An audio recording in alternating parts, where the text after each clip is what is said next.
saja firman-Nya kepada Bapak Pendeta. Baik, terima kasih kesempatannya pertama-tama untuk pemuda-pemudi Gemit apa? Gemit Jemaat apa? Lolotali Lilitu. Lolotali di Rote ya. Ya. Ya, bersyukur kita boleh berkumpul bersama sekalipun lewat udara, tapi ini adalah kesempatan yang luar biasa. Saya juga baru pertama kali memimpin firman Tuhan melalui online. Ya, kami di sini masih ibadah. Kami di sini masih ibadah. Beberapa gereja sudah online, tetapi daerah kami belum terlalu signifikan belum banyak orang-orang yang terkontaminasi virus. Jadi kami masih ibadah normal, tapi juga online. Ada 2 ibadah kami. Jadi ini kesempatan pertama saya dan bersyukur bisa bersama-sama dengan teman-teman pemuda di Rote sana.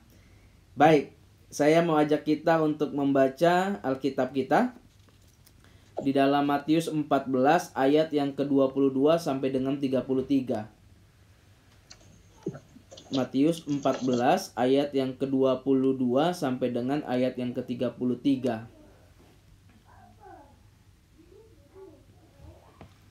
Matius 14 ayat yang ke-22 sampai dengan ayat yang ke-33.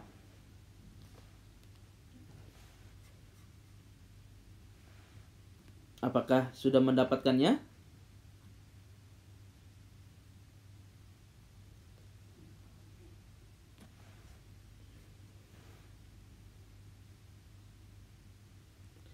Matius 14 ayat yang ke-22 sampai dengan ayat yang ke-33.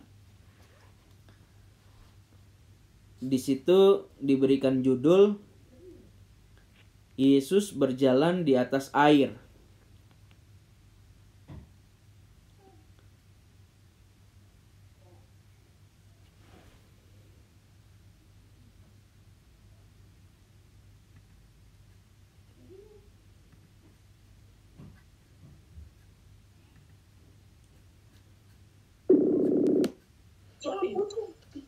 Halo, maaf.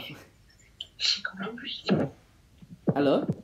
Bisa dengar suaranya ya? Jelas ya? Dengar. Baik. Jadi kita mau baca Alkitab kita dari Matius 14 ayat yang ke-22 sampai dengan ayat yang ke-33 ya. Kita akan baca. Saya akan baca ayat yang ke-22, teman-teman di tempat masing-masing membaca ayat yang ke-23 dan selanjutnya ya. Siap. Alkitab berkata, sesudah itu Yesus segera memerintahkan murid-muridnya naik ke perahu dan mendahuluinya ke seberang, sementara ia menyuruh orang banyak pulang. Dan setelah orang banyak itu disuruhnya pulang, Yesus naik di atas bukit untuk berdoa seorang diri. Ketika hari sudah malam, ia sendirian di situ. Perahu murid-muridnya sudah beberapa mil jauhnya dari pantai dan diombang-ambingkan gelombang karena angin sakal. Kira-kira jam 3 malam datanglah Yesus kepada mereka berjalan di atas air. Ketika murid-muridnya melihat dia berjalan di atas air, mereka terkejut dan berseru, "Itu hantu!" Lalu berteriak-teriak karena takut. Tetapi segera Yesus berkata kepada mereka, "Tenanglah, aku ini, jangan takut." Lalu Petrus berseru dan menjawab dia, "Tuhan, apabila engkau itu, suruhlah aku datang kepadamu berjalan di atas air." Kata Kata Yesus, Yesus, "Datanglah." Maka Petrus turun dari perahu dan berjalan di atas air mendapatkan Yesus. Tetapi ketika dirasanya tiupan angin, takutlah ia dan mulai tenggelam lalu berteriak, "Tuhan, tolonglah aku." segera Yesus mengeluarkan tangannya, memegang dia, Dan dia berkata, orang "Hai orang yang kurang percaya, mengapa engkau bimbang?" Lalu mereka Lalu naik ke perahu dan angin pun reda. Dan orang yang ada di perahu menyembah dia, katanya, "Sesungguhnya engkau Allah." Baik, demikian jauh pembacaan firman Tuhan kita, dan di sini saya mau sharingkan satu bagian firman Tuhan dengan topik yaitu dinamika iman di tengah badai. Dinamika iman di tengah badai. Kita sedang menghadapi sebuah dinamika, yaitu menghadapi virus corona, COVID-19. Bukan hanya di Indonesia, tapi di seluruh negara juga menghadapi dinamika ini, yaitu virus COVID-19. Dan saya bersyukur bahwa teman-teman sekalipun di tempat yang mungkin sulit sinyal, mungkin sulit akses internet lainnya, tapi teman-teman berusaha untuk mentaati himbauan atau perintah dari pemerintah dan juga dari Sinode Gemit. Jadi saya sungguh bersuka cita mendengarnya dan melihatnya. Nah, dinamika iman, ada sebuah pepatah, dia bilang begini: mujur tidak dapat diraih, malang tidak dapat ditolak. Ya, mujur tidak dapat diraih, malang tidak dapat ditolak. Segala sesuatu dalam kehidupan bukan manusia yang menentukan, namun Allah. Betul ya? Bukan manusia yang menentukan bagaimana kita, tetapi Allah yang menentukan. Di dalam Pengkhotbah 3 ayat 11, Alkitab berkata begini: Ia membuat segala sesuatu indah pada waktunya. Bahkan Ia memberikan kekekalan dalam hati mereka. Tetapi manusia tidak dapat menyelami pekerjaan yang dilakukan Allah dari awal sampai akhir. Maka kita berbicara tentang iman kepada Allah. Tetapi ada juga yang namanya realitas hidup. Ada juga kenyataan hidup. Ya. Iman kepada Allah itu adalah memiliki ketetapan hati dan mempunyai keyakinan dan kepercayaan kepada Tuhan serta menaruh pengharapan kepada Allah. Itu iman. Tetapi ada kenyataan hidup. Kenyataan hidup itu adalah sebuah kenyataan yang tidak pernah diketahui sebelumnya. Manusia hanya bisa mengetahui masa lalu dan masa kini, sedangkan masa yang akan datang tidak ada yang mengetahuinya selain memprediksikan. Nah, maka satu sisi kita berbicara tentang iman. Aku percaya kepada Tuhan Yesus. Tapi sisi yang lain, kita melihat kenyataan hidup. Tidak ada yang tahu virus COVID-19 ini. Ya, tidak ada yang mengetahuinya. Bahkan sampai sekarang belum ada obat yang pasti untuk bisa menyembuhkan virus COVID-19. Maka kita harus menjaga jarak, kita harus menjaga lingkungan kita, kebersihan kita dan semuanya, jangan sampai kita terkena. Di Indonesia saya mendengarkan berita sudah lebih dari 1.000 orang yang terkena COVID-19 atau virus corona ini. Doa saya orang-orang atau jemaat-jemaat yang ada di Rote tidak terkena virus COVID-19. Itu doa dan harapan saya. Nah, ada iman, tapi ada realitas, ada kenyataan hidup. Apa yang dapat menyatukan iman dan realitas hidup? Yaitu pengharapan. Kita punya pengharapan. Nah, pengharapan itu apa? Dikatakan di dalam kitab Roma 8 ayat 24 sampai dengan 25, sebab pengharapan kita diselamatkan, sebab kita diselamatkan dalam pengharapan. Tetapi pengharapan yang dilihat bukanlah pengharapan lagi. Sebab bagaimana orang masih mengharapkan apa yang dilihatnya, tetapi jika kita mengharapkan apa yang tidak kita lihat, kita menantikannya dengan tekun. Itulah pengharapan yang dimaksudkan dengan Alkitab. Nah, konsep iman atau pemahaman kita tentang iman di dalam pengharapan itu sangatlah penting tertanam dalam diri manusia yang mengenal Allah. Bagi manusia yang tidak mengenal Allah, tidak ada pengharapan selain dari dirinya sendiri atau apa yang dia punyai. Teman-teman yang dikasih Tuhan, teman-teman semua yang ada di Rote, bahwa ingatlah, ketika kita tidak punya pengharapan di dalam Tuhan, maka segala sesuatunya itu membawa kita kepada ketakutan demi ketakutan. Waktu kita batuk, waktu kita demam, waktu kita flu, kita takut, jangan-jangan saya sudah kena corona. Ya, jangan-jangan beta sudah kena corona. Kalau beta kena corona, aduh besok semua mati. Iya tuh, kita ketakutan. Kenapa? Karena kita ketakutan itu membawa kita tidak melihat kepada pengharapan itu. Misalnya, ketika kita batuk, apakah kita sudah berdoa? Apakah kita sudah cek ke dokter? Ya. Belum cek ke dokter, belum berdoa, tidak cek ke dokter, tapi kita sudah takut. Aduh, jangan-jangan kena corona. Nah, maka pengharapan sangatlah penting tertanam dalam diri manusia yang mengenal Allah. Karena orang yang mengenal Allah, dia pasti bergantung total kepada Allah. Di masa muda kita, di tengah-tengah pekerjaan kita, apapun pekerjaan kita di sana, kita harus senantiasa berpengharapan kepada Tuhan. Nah, ketika kita berpengharapan kepada Tuhan, Amsal 16 ayat yang ke-9, Amsal 16 ayat yang ke-9, Alkitab berkata demikian. Silakan dilihat di dalam Alkitabnya, Amsal 16 ayat yang ke-9, di situ dia bilang begini. Hati manusia memikir-mikirkan jalannya, tetapi Tuhanlah yang menentukan arah langkahnya. Ya. Hati kita memikirkan jalan-jalannya, tetapi Tuhan menentukan arah langkahnya.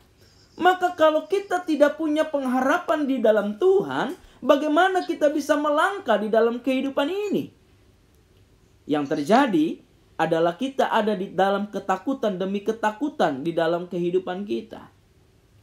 Aduh, sudah umur 30, 35 belum menikah. Aduh, bagaimana ini nanti ke depan? Aduh, bagaimana ini sekolah saya? Aduh, bagaimana kuliah saya? Kita ada dalam ketakutan demi ketakutan. Kita lupa bahwa Tuhanlah yang menentukan arah langkah kita.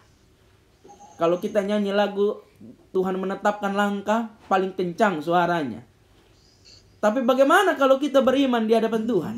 Ya. Biasanya lagu itu lagu paling suka dinyanyikan. Tuhan menetapkan langkah-langkah orang. Wow, itu paling semangat. Tapi begitu kita ada persoalan, kita mulai berpikir, betul nggak ya langkah saya ini ya? Jangan-jangan langkah saya ini langkah yang keliru. Waduh, bahaya ini. Ya. Tuhan yang menentukan arah langkah kehidupan kita. Ketika realitas atau kenyataan hidup tidak searah dengan apa yang kita harapkan, disinilah pelajaran iman dan pengharapan tersebut. Sekali lagi, ketika kenyataan hidup tidak searah dengan apa yang kita harapkan, disinilah pelajaran iman dan pengharapan tersebut memotivasi kita untuk kita melangkah dan melangkah untuk mencari tahu apa kehendak Tuhan dalam kehidupan kita. Saya yakin dan percaya Tuhan menetapkan langkah anak-anak Tuhan itu dengan penuh dengan berkat. Apa itu berkat? Berkat bukan berbicara tentang materi belaka. Berkat bukan berbicara tentang saya punya uang sekian juta, sekian puluh juta, ratus juta, miliaran. Bukan. Tapi berkat itu berbicara tentang bagaimana Tuhan memelihara hidup kita tahun demi tahun, hari demi hari, bulan demi bulan. Ada banyak orang punya uang, tapi mereka tidak menikmati hidup. Tapi ada orang-orang di desa, dia cuma makan makanan yang sederhana. Nasi pakai ikan, pakai sambal, pakai sayur singkong. Tapi hatinya sukacita. Pilih mana? Pilih kita punya uang banyak tapi tidak sukacita, atau pilih sederhana tapi kita sukacita dalam Tuhan. Maka sekali lagi, ketika kenyataan hidup kita tidak searah dengan apa yang kita harapkan, disinilah kita harus belajar untuk kita melihat apa yang Tuhan mau dalam kehidupan kita. Nah, dinamika iman di tengah badai, di dalam Matius 14 ayat 22 sampai dengan 33, di situ kita akan belajar bahwa yang pertama, ketaatan kepada perintah Tuhan. Yang pertama, ketaatan kepada perintah Tuhan, ayat 22 sampai dengan ayat yang ke-23. Di dalam ayat yang ke-22 sampai dengan 23, di situ berkata, sesudah itu Yesus segera memerintahkan murid-muridnya naik ke perahu dan mendahulinya ke seberang, sementara ia menyuruh orang banyak pulang. Dan setelah orang banyak itu disuruhnya pulang, Yesus naik ke bukit untuk berdoa seorang diri. Ketika hari sudah malam, ia sendirian di situ. Perhatikan di situ. Tuhan Yesus menyuruh murid-muridnya untuk berangkat. Maka murid-muridnya berangkat. Yesus segera memerintahkan para murid-muridnya untuk lebih dahulu. Kata segera memerintahkan maka diterjemahkan dengan mengharuskan mereka, memaksa murid-muridnya untuk segera pergi mendahulinya. Apa yang dilakukan Tuhan Yesus? Dia berdoa. Dia seorang diri. Dan ketika kita melihat ini, murid-murid taat kepada apa perintah Tuhan Yesus. Namun di tengah-tengah perjalanan mereka, ketika mereka berjalan atau mendayung perahunya, dikatakan Alkitab beberapa mil jauhnya, ayat yang ke-24, dikatakan di situ, dan diombang-ambingkan gelombang karena angin sakal. Ya, teman-teman ada yang tahu angin sakal itu apa? Angin sakal itu adalah istilah pelayaran, itu angin haluan.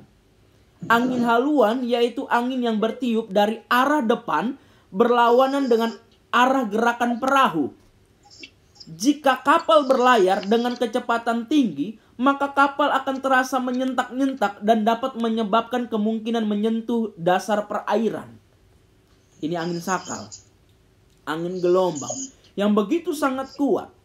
Dan Alkitab katakan bahwa murid-murid sudah jauh melangkah sekitar 2-3 mil. Di dalam kitab Yohanes 6 ayat 19. 2 sampai dengan 3 mil. Artinya lebih kurang murid-murid sudah melangkah atau sudah mendayung perahunya sejauh 3 sampai 4,5 km. Sampai 4,8 km. Itu jarak yang jauh dari daratan di tengah-tengah. Itu jarak yang jauh. Angin sakal menerpa mereka. Apa yang terjadi? Ketika mereka dalam ketakutan, ketika mereka dalam badai tersebut, cara Tuhan menolong berbeda dari cara yang mereka pikirkan. Tuhan tidak langsung datang menolong sesuai dengan harapan murid-murid. Mungkin murid-murid berpikir, kok Tuhan tidak datang menolong saya? Mungkin kita berpikir, kok corona Tuhan tidak menolong saya? Kok corona saya harus beribadah secara online? Kok corona saya harus diam di rumah? Di mana Tuhan? Kenapa Tuhan tidak datang menolong? Ketika murid-muridnya sedang ada dalam badai, Tuhan datang dengan caranya Tuhan. Tuhan datang menolong dengan caranya sendiri yang terkadang di luar pemikiran manusia. Ya. Apa yang Tuhan Yesus lakukan? Ayat yang ke-26, ayat 25. Di situ dikatakan demikian. Kira-kira jam 3 malam datanglah Yesus kepada mereka berjalan di atas air. Yesus berjalan di atas air. Murid-murid berpikir bahwa Yesus kan bisa berjalan di tengah-tengah. Yesus kan bisa menghentikan ombak itu dari daratan saja. Tidak usah dia berjalan-jalan di atas air. Berjalan di atas air artinya Tuhan Yesus melakukan sesuatu karya yang di luar daripada pemikiran manusia. Tetapi itulah cara Tuhan. Cara Tuhan menolong umatnya. Ingat, Tuhan Yesus punya begitu banyak cara untuk menolong kita. Jadi jangan kita takut. Jangan kita takut. Dia punya berbagai macam cara untuk kita dapat menolong. Nah, apa yang terjadi ketika murid-murid melihat pertolongan Tuhan atau respons ketika dalam tekanan? Ayat yang ke-26. Ayat yang ke-26 di situ dikatakan, ketika murid-muridnya melihat dia berjalan di atas air, mereka terkejut dan berseru, "Itu hantu!" Lalu berteriak-teriak karena takut. Perhatikan di situ. Mereka melihat, mereka mengetahui, mengenal, mengerti bahwa Yesus sedang berjalan di atas air. Tetapi persoalannya adalah mereka ketakutan. Mereka ketakutan. Ketika mereka ada di tengah-tengah kapal, di tengah-tengah danau, dan mereka ada di dalam kapal yang terombang-ambingkan, mereka ketakutan. Di mana iman mereka? Di mana kepercayaan mereka bahwa Tuhan sanggup menolong mereka? Mereka tidak menjadi tenang, justru mereka menjadi ketakutan. Tetapi apa yang Alkitab katakan di situ? Ketika Alkitab menuliskan apa yang tertulis di dalam firman Tuhan, yaitu Yesus berjalan di atas air. Respon murid-muridnya dalam keadaan panik, tidak mampu berpikir jernih bahwa masih ada Tuhan Yesus yang menolong mereka. Mereka menyangka bahwa aku pasti mati. Mereka menyangka bahwa aku pasti binasa. Tapi apa yang terjadi? Tuhan Yesus menolong mereka dengan cara yang Tuhan Yesus lakukan. Nah, maka di sini kita melihat apa tindakan Tuhan Yesus. Tuhan Yesus berkata kepada murid-muridnya, yaitu apa? Tenanglah, aku ini, jangan takut. Tuhan Yesus berkata kepada mereka, tenangkanlah dirimu dan percayalah. Ketika Tuhan Yesus berkata tenangkanlah dirimu dan percayalah, maka kita melihat dalam keadaan tenang kita dapat berpikir dengan jernih terhadap kenyataan hidup. Dengan keadaan tenang kita dapat berpikir yang baik tentang virus corona ini, sehingga kita tidak menjadi takut dan gentar. Kemudian Tuhan Yesus menunjukkan kepada dirinya sendiri. Dia berkata, aku ini, yaitu pribadi yang menolongnya dengan begitu luar, menolong murid-muridnya. Yesus mengatakan, aku ini.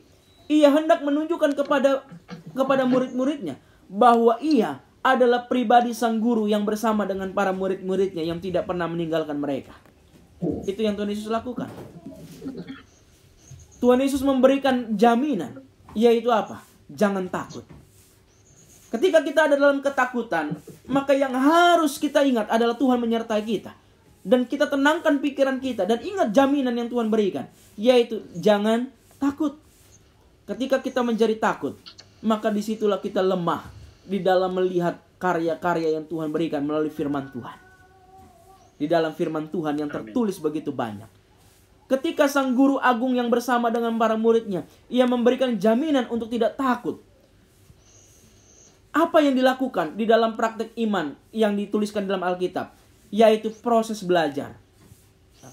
Ketika Tuhan Yesus berjalan di atas air, Petrus melihat Tuhan Yesus. Dan dikatakan di dalam Alkitab di situ, ayat 28, di situ dibilang begini.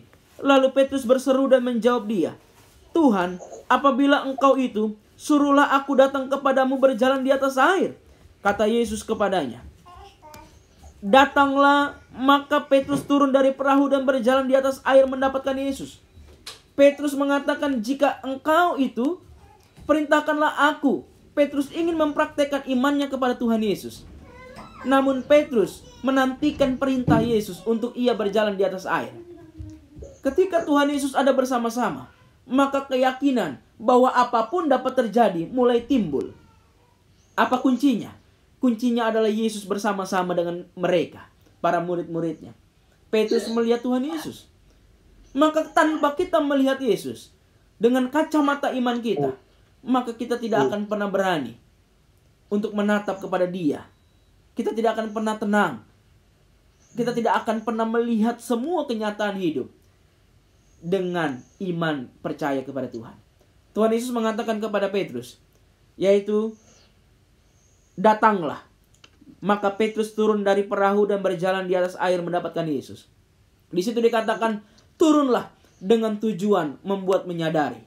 Ketika Tuhan Yesus katakan kepada Petrus, mari turunlah. Ia ingin membuat Petrus menyadari. Yang kedua, menyebabkan kemajuan. Yang ketiga, memperoleh pengetahuan. Yang keempat, menyadari keadaan dirinya sendiri. Jadi kata datanglah di situ. Tuhan Yesus ingin membuat kita mengerti satu pembelajaran. Bahwa dalam hidup kita ini, kita terus-menerus belajar apa arti hidup di dalam Kristiani. Di dalam iman Kristen. Apa artinya hidup dalam iman Kristen? Ketika ada dalam persoalan, dan Tuhan Yesus berkata, datanglah, aku ini, tenanglah, jangan takut. Maka ia ingin membuat kita untuk mengerti. Kita menyadari, dan kita memperoleh kemajuan, memperoleh pemahaman, dan menyadari keadaan kita. Tanpa Tuhan, kita tidak akan pernah mungkin dapat berjalan sesuai dengan kehendak Tuhan. Pada awalnya Petrus semangat dan memiliki iman yang kokoh dan berhasil. Namun dikatakan Alkitab, ketika angin bertiup dan dirasanya tiupan angin itu, maka Petrus mulai takut. Iman Petrus adalah iman yang sementara. Sementara tenang, kuatlah iman itu. Tapi ketika goncangan iman itu datang, maka mulai kendorlah iman itu. Dalam keadaan terjepit, Petrus takut dan mulai tenggelam. Petrus hanya bisa berharap pada pertolongan Tuhan. Di sini, Petrus belajar mempraktekkan imannya. Ketika ia gagal, ada Tuhan yang menolong tak kalah kita berseru. Maka apa jawaban Tuhan Yesus? Jawaban Tuhan Yesus atau respon Tuhan Yesus, dia menegur murid-muridnya. Pertolongan segera datang, namun ada teguran yang Tuhan Yesus berikan. Dikatakan bahwa, hai orang yang kurang percaya, mengapa engkau bimbang? Hai orang kurang percaya, mengapa engkau bimbang? Mengapa demikian? Yang pertama, Petrus beriman kepada Tuhan, namun tidak fokus kepada imannya. Petrus kurang percaya diri bahwa Tuhan Yesus besertanya. Yang ketiga, Petrus merasa sudah berhasil atau cepat puas melakukan apa yang tidak biasa. Yang keempat, Petrus kembali ragu ketika angin datang. Ketika badai itu datang, angin itu datang dan gelombang itu menerpanya, Petrus takut dan kemudian dia kehilangan arah, tenggelam dan berteriak, Tuhan, tolonglah aku. Maka setelah Tuhan Yesus naik di situ, murid-murid berkata kepada seorang akan yang lain. Dan orang-orang yang ada dalam perahu itu menyembah dia, katanya, sesungguhnya engkau adalah anak Allah. Ayat 30. Ayat 33 di situ. Sesungguhnya engkau adalah anak Allah. Ada pengakuan di situ. Pengakuan murid-murid ini terjadi melalui proses pembelajarannya. Pengakuan engkau anak Allah bukan terjadi begitu saja. Murid-murid harus menghadapi berbagai macam dinamika. Hari ini kita belajar tentang sebuah proses iman. Di tengah-tengah COVID-19, di tengah-tengah keadaan yang begitu sangat tidak kita mengerti secara keseluruhan. Tapi yakin dan percayalah bahwa ketika Tuhan memproses iman kita, maka kita sedang bertumbuh di arah pertumbuhan iman yang sejati bersama dengan Tuhan Yesus. Pesan saya, jangan kita takut dengan COVID-19, jangan kita takut dengan keadaan, jangan kita takut dengan semua kenyataan hidup. Percayalah, jikalau Tuhan menyertai kita, kita akan terus-menerus yakin untuk kita mencari kehendak Tuhan dalam kehidupan kita. Ya, kita terus yakin bahwa Tuhan menyertai kita dan kita tidak akan gentar menghadapi berbagai macam persoalan. Ya. Demikian firman Tuhan. Tuhan Yesus memberkati semua teman-teman yang ada di Rote. Amin. Mari kita berdoa ya. Ya. Bapa di sorga, kami bersyukur melalui ibadah video call ini. Kami bersyukur ya Tuhan bersama dengan pemuda-pemudi yang ada di Rote.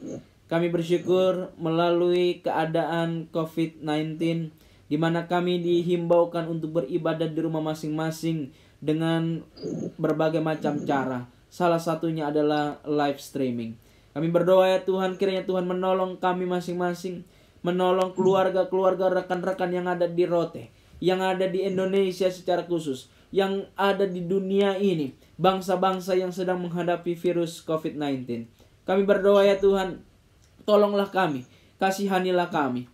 Berkatilah kami masing-masing ya Tuhan. Ajarkan kami untuk kami taat kepada kehendak Tuhan. Ajarkan kami untuk kami melihat dari sudut pandang iman. Tetapi iman yang apa yang Tuhan ingin kami lakukan. Dengan himbauan pemerintah. Dengan himbauan daripada sinode. Tuhan tolonglah kami. Untuk kami terus belajar. Bahwa Tuhan memakai semuanya itu. Untuk mengajarkan kami tentang iman. Berkatilah pemuda-pemudi yang ada di gereja di Rote.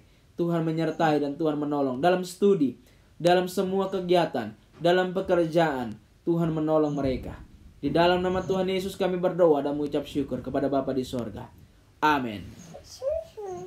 Selamat Terima kasih untuk waktu dan kesempatannya.